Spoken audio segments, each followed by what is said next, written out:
They laughed at you. Before the shooting started, before the snow began to fall on those jagged ridges of Monte Belvedere, the Germans mocked the very idea of black soldiers fighting in a white man's war. They said you couldn't handle the cold, that you'd break under fire, that when the bullets flew and the mortar landed, you'd run. They weren't alone in that belief. Back home, your own country trained you in segregated camps, gave you hand-me-down rifles, sent you to war with chipped helmets and whispering doubts. If you enjoyed this breakdown, don't forget to like, subscribe, and drop a comment. Your feedback helps shape what we cover next, and you being here keeps the conversation going. Thanks for watching. See you in the next one. Officers spoke in clipped tones about how you were not combat ready. Propaganda leaflets printed in Berlin and Tokyo both called you inferior, said you lacked discipline, intelligence, courage. But the buffalo patch on your shoulder wasn't decoration. It was history, blood-stained and battle-forged from the Indian Wars, the Spanish-American War, World War I. You carried the weight of that legacy with every step. The 92nd Infantry Division wasn't just a unit, it was proof that history could be challenged, that lies could be drowned in gunfire and grit. Still, in 1944, in the marble valleys and high passes of northern Italy, you had to prove it all over again. The Gothic line was Hitler's final stronghold in Italy, more than 200 miles of bunkers, minefields, and machine gun nests carved into the Apennine Mountains. The Germans called it impenetrable, impregnable, a monument to Aryan engineering, guarding the gateway to the Po Valley and the industrial heart of northern Italy. And on December 26th, they sent you up the mountain. Monte Belvedere loomed above like a frozen graveyard. Ice-coated rocks, wine that sliced through your boots. German MG-42s hidden in stone pillboxes, zeroed in on every switchback. Mortar shells whistling down like angry gods. You climbed anyway. Step after step, your legs burned. Rifles slung across your back. Ammunition strapped to your chest. Every breath a fight. Every movement a prayer. There were no tanks up there. No close air support.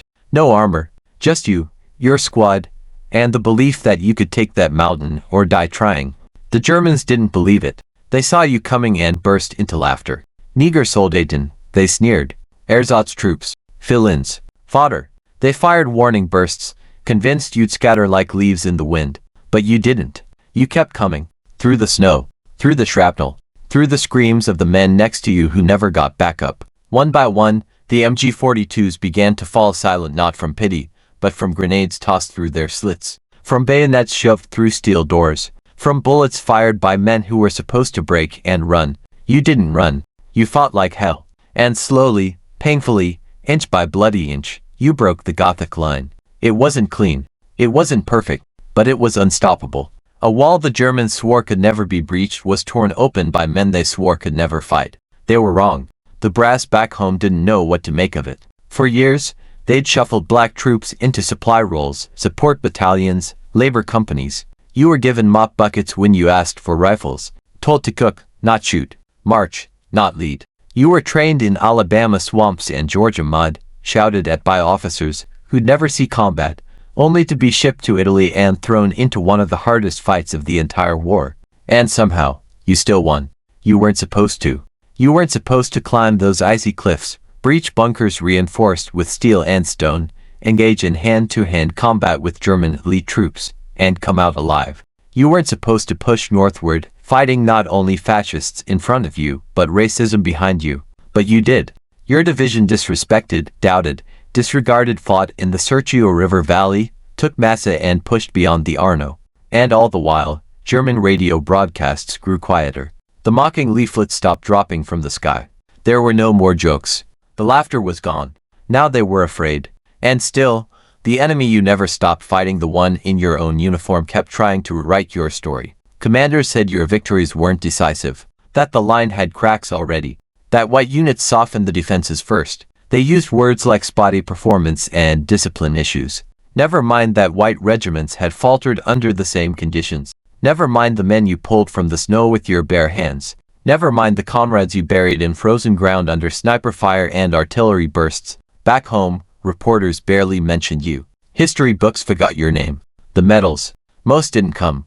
At least not for another 50 years. But the mountain remembers. Monte Belvedere still bears the scars of your footsteps. Those pillboxes, once fortified symbols of Nazi invincibility, were shattered by the same hands America tried to keep off the trigger.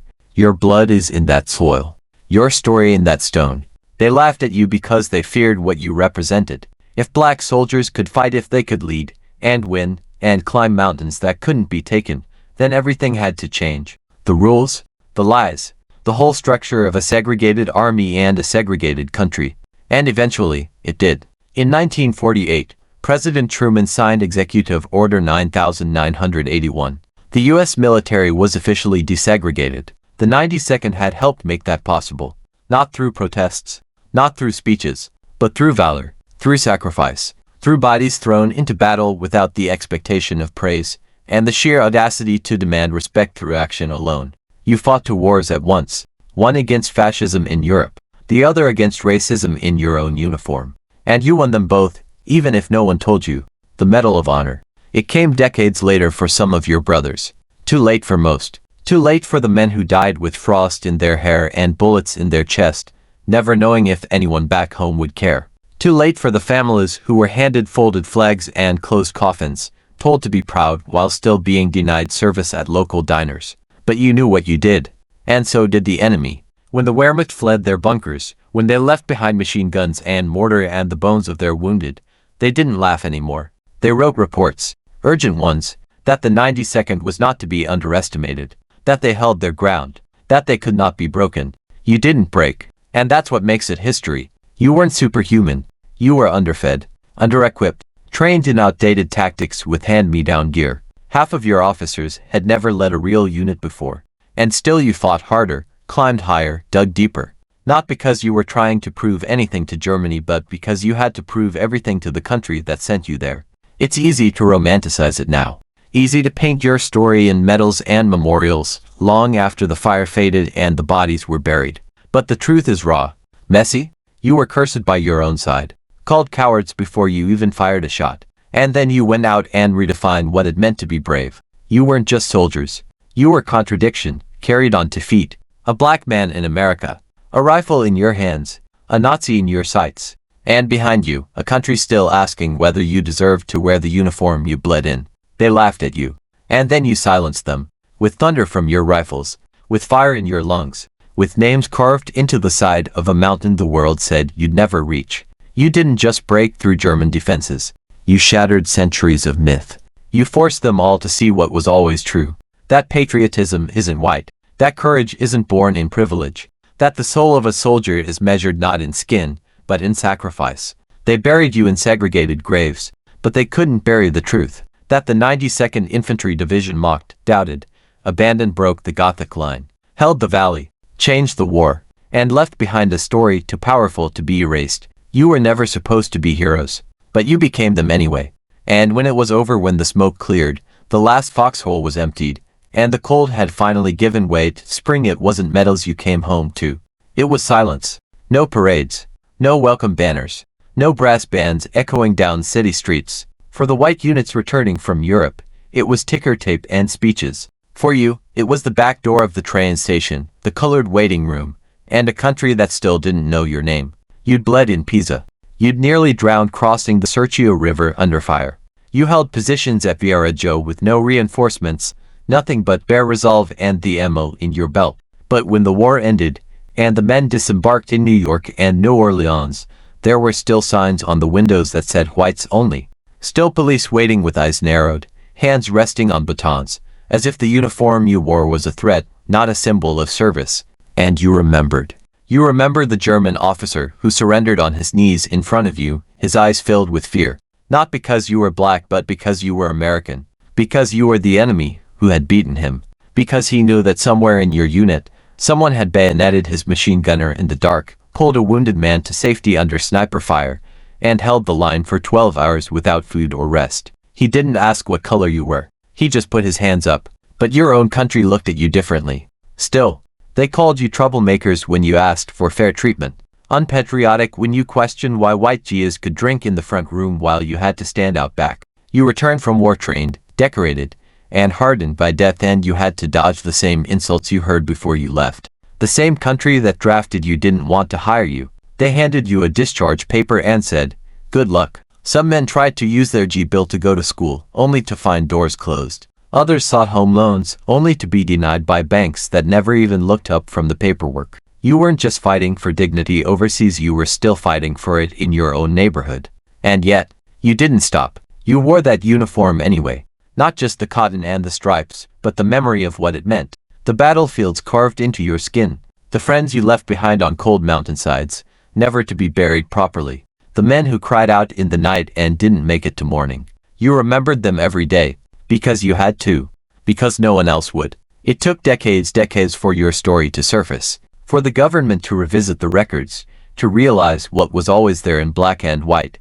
In blood and bone. Men of the 92nd Infantry Division, black soldiers who did what no one expected, storming through mortar fire, taking objectives the Germans said were untouchable, holding ground others ran from. Only then did the military start whispering the word, hero. But you never needed the medals. Not really. The truth is, your greatest victory wasn't just on Monte Belvedere. It wasn't in the capture of Lucca, or the crossing of the Arno, or even the breach of the Gothic line. Your greatest victory was existing, fighting with honor in a system built to break you. Staying human when the war demanded you become something else. Standing tall in the face of a lie that had followed you from childhood and clung to every breath you took in uniform. That lie, the lie that black men couldn't fight, died in the cold on those Italian peaks. And it stayed dead. Because after you, everything changed. Slowly, painfully, but it changed. The military began to shift. Commanders saw what had happened in Italy. Reports were revised. Reviews were written.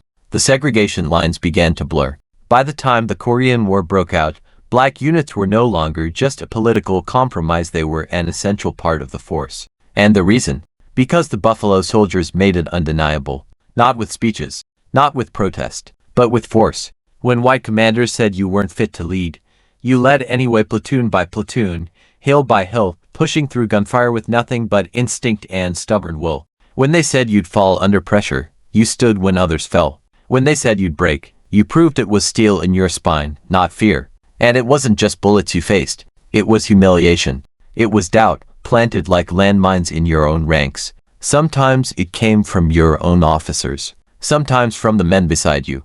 Some days you fought harder to be seen as a soldier than you did to survive the war itself. But you didn't give them what they expected. You gave them excellence. Even in the mess of bad planning, poor supplies, and broken logistics, things no white unit would have tolerated for a week, you still carried out the mission. Sometimes that meant charging a hill under artillery fire. Sometimes it meant holding a position with no backup. Sometimes it meant writing letters to mothers back home, lying through your teeth to ease their pain. It was quick, you wrote. He didn't suffer. Even when you watched him call for his mother with a hole in his chest. Those are the things no citation will ever capture. No medal. No after-action report. That's the quiet truth of your war, the part no one celebrates. The burden you bore, not just as soldiers, but as men who were expected to be more than soldiers, just to be seen as equal. And yet, even now, your name still isn't always spoken. Your battles aren't always taught. Your sacrifice still gets buried beneath the noise of more famous divisions, more popular campaigns. But history remembers. It remembers in stone, in steel, in the frozen dirt of Belvedere, where the footprints of the 92nd remain carved into the rock. It remembers in the eyes of the German prisoners who came face to face with a truth they'd been told didn't exist. It remembers in the silence of your brothers' graves, row after row, marked with crosses and stars, equal in death even if they weren't in life. And for those who know where to look, the legacy of the Buffalo Soldiers is everywhere. In every black soldier who walked through the doors of West Point after the war. In every desegregated unit that crossed the 38th parallel. In every American commander who looked at a black recruit and saw capability, not color. In every soldier who understood that courage wears many faces, and sometimes the bravest are the ones who were never supposed to be there in the first place. The war gave you no choice. But what you gave the war was everything. And in the final tally, when all the smoke had cleared and all the history was written, the men who once mocked you, who said you'd run at the first shot, who swore you'd never make it up that mountain, were forced to admit what they had denied all along, that you were warriors, not by permission, not by approval, but by action. And that, in the end, is how you rewrote the story, not just of the Gothic line, not just of Italy, but of the very soul of the American soldier. They laughed at you, and you buried their laughter beneath the rubble of their own defenses. You climbed higher than they said you could, you fought longer than they said you would, And you came back carrying a truth that could never again be denied. That patriotism has no color. That sacrifice knows no boundaries. And that when history asked who would dare to do the impossible, you raised your hand, and you never lowered it. You didn't come back with clean hands.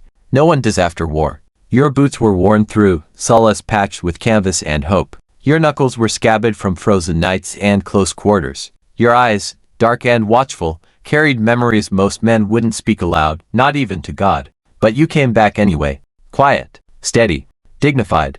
And still, the fight wasn't over, because walking into a department store in uniform didn't stop the security guard from following you. Sitting down at a diner in your hometown still earned you stares and silence. The same men who cheered white veterans in the streets looked away when you passed by. They could salute the flag, but they couldn't salute you. And maybe that hurt more than the war. Because in Italy, the enemy wore gray. You could see him in the trees, hear his rifles crack through the mountains. There was a line you crossed. Here is danger. There is safety. But back home, there were no lines. Only reminders that the uniform you fought in wasn't enough to make you equal in the land you fought for. And yet you never stopped carrying the burden. Not for applause. Not for revenge. But for something deeper. For the men beside you. For the ones still overseas. For those who didn't make it down that mountain. You carried their names like medals not on your chest, but inside your bones. Because they died proving a point the world refused to learn. That valor is not bound by skin. And so, you got to work. You became fathers, preachers, mechanics, teachers. You kept the peace, even when none was kept for you. You joined civil rights marches decades later, not just as protesters but as veterans. As warriors who had already stared down hate with a rifle in hand and chosen not to flinch. You didn't ask for the spotlight. Warriors in a war that tried to forget you, but you didn't let it. Because even if no one else remembers, that mountain does. Monte Belvedere still hears the echo of your boots. The wind still whispers the names you carved into its cliffs. And long after the last rifle falls silent, long after the last prejudice finally dies, your story will still stand uncheckable, undeniable, and undefeated. They laughed at you, and you gave them one hell of an answer.